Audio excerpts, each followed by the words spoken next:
Welcome back. Thom Hartman here with you. And on the line with us is Greg Palast, the author of several New York Times bestsellers, including The Best Democracy Money Can Buy. And you know him through his work with BBC Television, The Guardian, Democracy Now!, Rolling Stone. His new book, How Trump Stole 2020, will be out June 2nd. It's available for pre-order now. And GregPalast.com is his website. You can tweet him at Greg_Palast. Greg, welcome back. And tell us about Deepwater Horizon. Okay. Forget the idea that it's an accident. I investigated the Deepwater Horizon for Channel 4 Television of Britain and the Big Arte system of Europe, and I did a whole feature-length film. What happened was 17 months before the Deepwater Horizon exploded, which they said had never happened. They never had a blowout before in an offshore deepwater drill. But 17 months before, they had BP had almost an identical blowout in the Caspian Sea, same ocean rig, a transocean deepwater rig. They covered it up, okay? They covered it up, and then David Rainey, their vice president, 9 months before the Deepwater Horizon exploded and blew out, he testified before Congress, Thom. The vice president of BP said that they've never had an unsafe situation at an offshore deepwater drilling platform, never in 50 years. And it was just months earlier that they had a massive blowout in the Caspian, which was covered up. And by the way, they got help. And now I only know about this, by the way, Thom, because I got literally an insider at BP who was on the rig next to the one that blew out in the Caspian Sea. I flew to the Caspian Sea to confirm that this happened. I got arrested there, but then was kind of catch and release because I was a British reporter at the time. And, yeah, they had this blowout, and BP covered it up. But they also, so I not only had that insider, but another insider named Chelsea Manning, who obtained the cables from the U.S. State Department, in which the State Department knew about the blowout, kept it secret, did not tell the U.S. Interior Department, which they must do by law. And that's how the Deepwater Horizon got its permit to drill. They had just started drilling, and they only got it over objection of the Interior Department, which said this is unsafe. They said, no, we've always been safe, and Congress forced them to allow that drilling. 11 men were incinerated, 600 miles of coastline destroyed. That's the real story. And that was 10 years ago right now? 10 years ago today was the Deepwater Horizon blowout. And, you know, again, it's always been, you know, it's an act of nature. There were mistakes made at the drill. A lot of course, all the safety equipment was missing. I have to tell you that part of my investigation went up to Alaska because, you know, I was the chief investigator on the Exxon Valdez case. This was before I was a journalist for fraud charges brought by the natives of Alaska. And BP was actually in charge, supposed to prevent that spill of the Exxon Valdez. Exxon, because it had its name on the boat, got all the blame, but BP was more to blame. They didn't have any cleanup equipment there, which they had promised to have, which they'd signed off and said they had, and then they pulled the same stunt in the Gulf.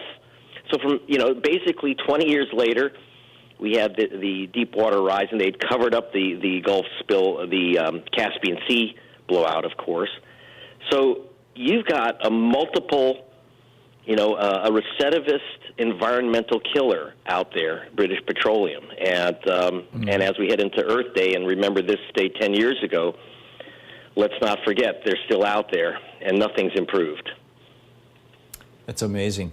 So, Greg, one of the stories that keeps popping up with annoying regularity and has for the last 3 years is how Donald Trump and his administration, I mean, he's put a coal executive in charge of the EPA, a coal lobbyist, an oil lobbyist in charge of the Interior Department, how these guys keep undoing not just Obama-era regulations, but in some cases regulations that go all the way back to Nixon.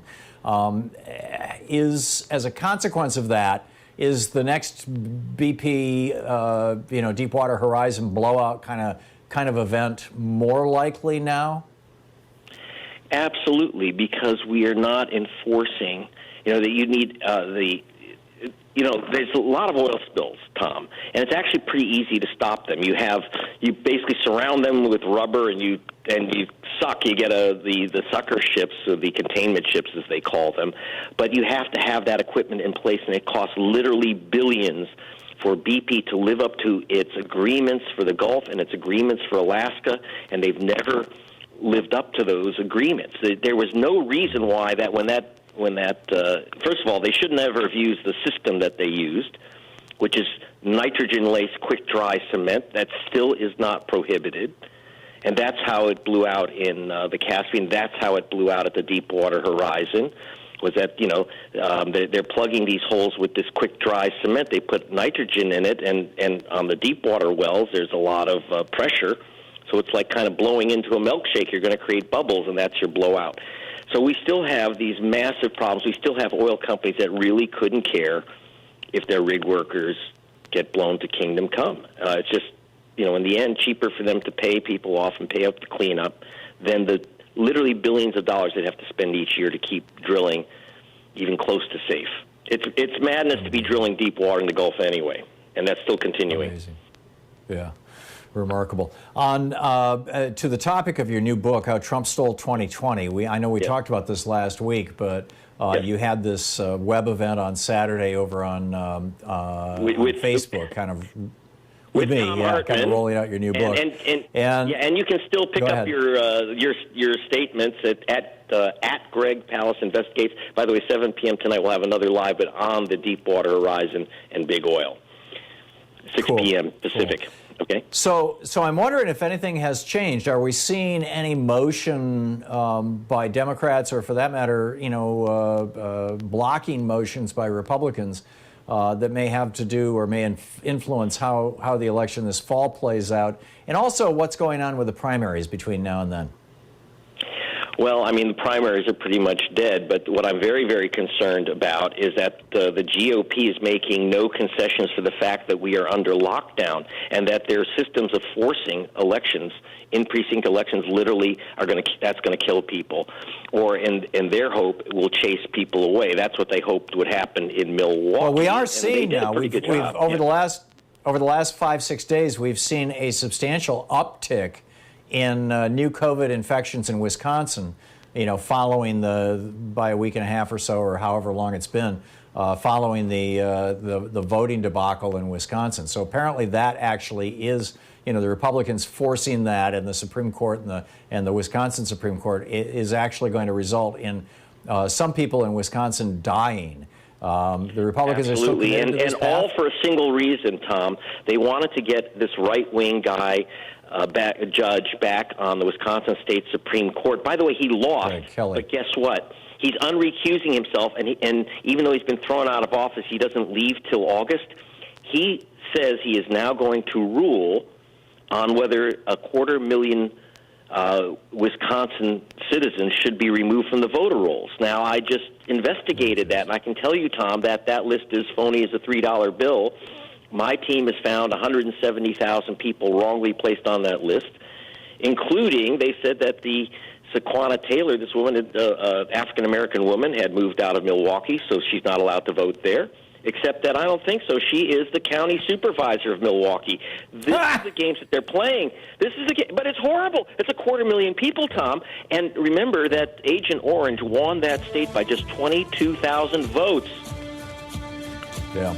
They're getting ready. We can steal it back. The great Greg Palast. GregPalast.com is the website. You can tweet him at Greg_Palast. Greg, thanks for dropping by.